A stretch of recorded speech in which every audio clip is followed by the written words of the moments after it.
Welcome to SATV News. This is Shibala Alam with our headlines.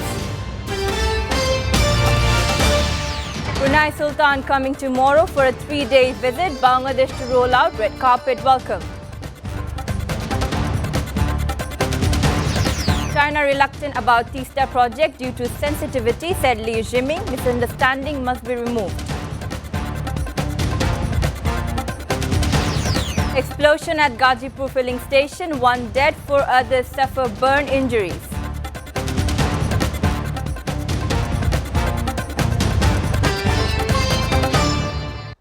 Bangladesh will roll out the red carpet to welcome Brunei Darussalam Sultan Haji Hassanal Bolkiah Wadaullah, who is arriving in Dhaka tomorrow on a 3-day state visit.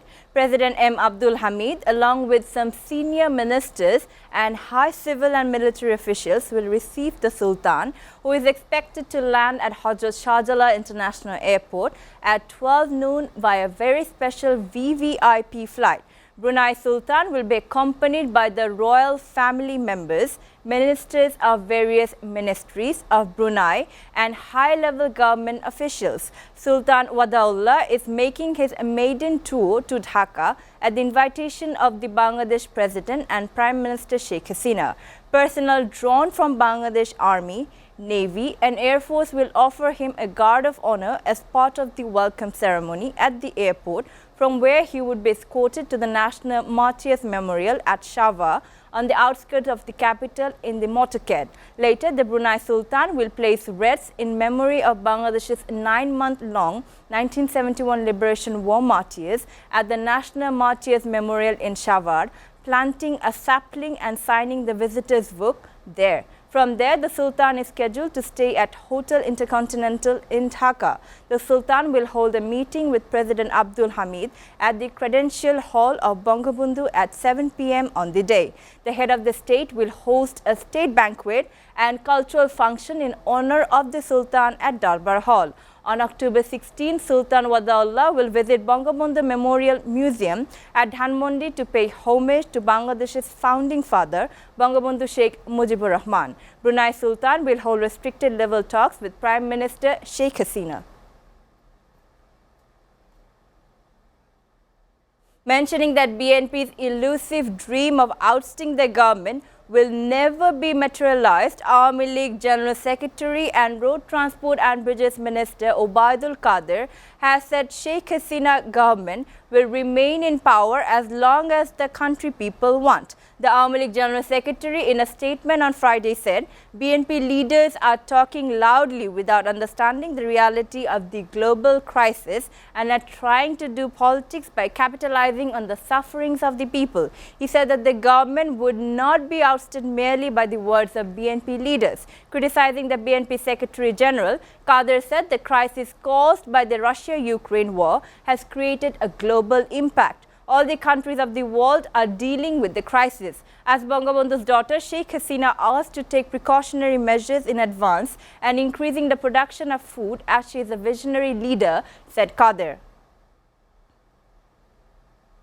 BNP will not participate in the next 12th general election under this government, said BNP Secretary General Mirza Fakhrul Islam Alamgir. He also said that the party will not join any election under this government. Mirza Fakhrul made the remarks while addressing journalists at his residence in Thakurgaon district town on Friday. He said that the ongoing movement to topple his government cannot be hindered in any way. BNP will not fall into any trap of conspiracy. Fakhrul also said that the government is using a different way to suppress the ongoing movement of BNP. The leaders and workers are being harassed with new cases. BNP Secretary General said RAB has committed extrajudicial killings and disappearances at the behest of the government. He said not only RAB but the government is also responsible for those crimes. Chinese ambassador to Bangladesh Li Jiming said that the rapid and sound development of China and his country's relation with Bangladesh has played a positive role in shaping Bangladeshi friends' understanding about the Asian giant. He was speaking at a program titled National Image on China in Bangladesh, held in the city hotel on Thursday evening. Chinese envoy admitted that there are still some misunderstandings on China-related issues originating from cultural difference, cognitive bias or fake news. Li Jiming said that the country is serious about implementing the Tista River Comprehensive Management Project. He said that China considers the project to be significant after Bangladesh formally proposed it, but has also a sense of reluctance due to the sensitivities it contains. Shabbir Ahmed Chowdhury, Secretary West of the Ministry of Foreign Affairs, Professor Dr. Imtiaz Ahmed, Ambassador Nasim Ferdoz, Professor Dr. M.M. Akash, Ambassador Munshi Fayaz was also spoke at the event.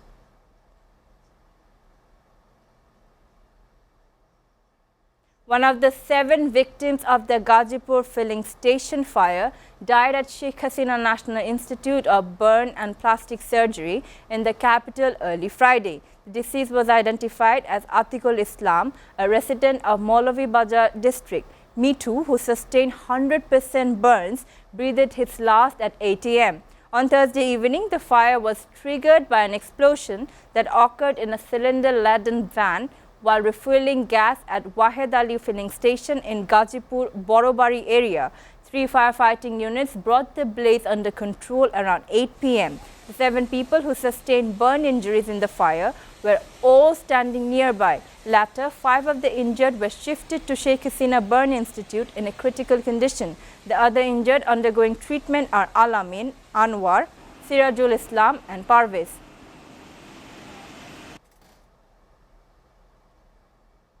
Viewers are taking a short break. Please stay with us.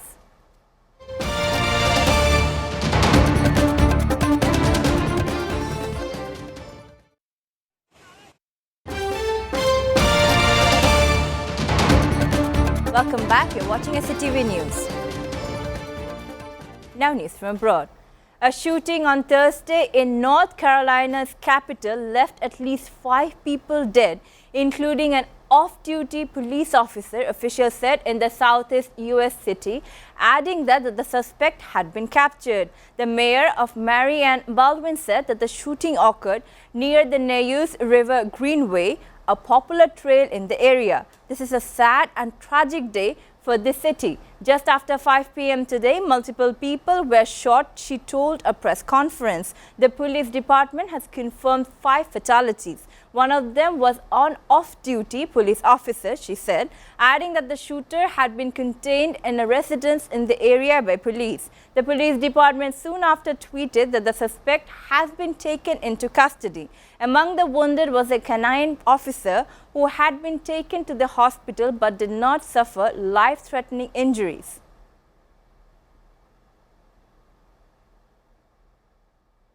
North Korea on early Friday launched a short-range ballistic missile towards its eastern waters and flew water planes near the border with South Korea, further raising animosities triggered by the North's recent barrage of weapon tests. South Korea's military also said that it detected North Korea firing about 170 rounds of artillery from eastern and western coastal areas near the border region, and that the shells fell inside maritime buffer zones that Korea established under 2018 military agreement. Some experts say North Korean moves suggest it would keep up a provocative run of weapon tests designed to bolster its nuclear capability for now. South Korea's Joint Chiefs of Staff said in a statement that the missile lifted off from the North's capital region at 1:49 a.m. Friday. While none of the North Korean artillery shells fell inside South Korean territorial waters,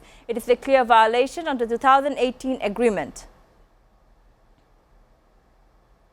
Russian President Vladimir Putin on Thursday told his Turkish counterpart Recep Tayyip Erdogan that Moscow would consider developing a gas hub in Turkey, with Russia's supplies to Europe disrupted by Ukraine-related sanctions and leaks at key pipelines.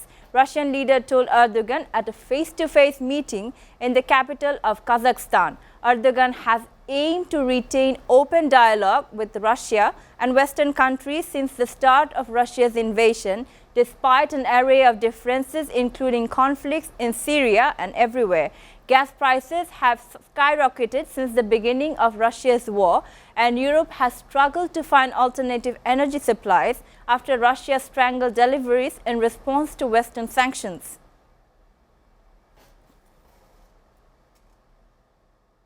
Now sports news. Pakistan beat host New Zealand in the final of the Tri-Nation Series by 5 wickets in Christchurch. Haris Rauf, Mohammad Nawaz, Haider Ali and Iftikhar Ahmed start for Pakistan as they finished the 164-run chase with 3 balls to spare. Kane Williamson, 59 of 38 balls, returned to form with the bat for the host. There were contributions from Glenn Phillips, 29 of 22, Mark Chapman, 25 of 19 and Jimmy Neesham, 17 of 10, as well as New Zealand posted 163 for 7. Rauf, 2 wickets for 22 runs, was the pick of the bowlers for Pakistan. In reply, Pakistan's run rate was under 7 on over when they lost the 3rd wicket in the 12th over, but quick fire knocks from Nawaz, 38 of 22, Haider, 31 of 15, and Iftikhar, beaten by 25 of 14, unsecured, then Pakistan takes the total down. Michael Bracewell was outstanding again with his 2 for 14. He was named the player of the series. Nawaz bagged the player of the final award. In no flamboyant fashion, he's knocked that away through mid-wicket for... Before ending, we go to the headlines again. Brunei Sultan coming tomorrow for a 3-day visit. Bangladesh to roll out red carpet welcome. China reluctant about Teesta project due to sensitivity, said Li Jiming. Misunderstandings must be removed. Explosions at Gazipur filling station, 1 dead, 4 others suffer burn injuries.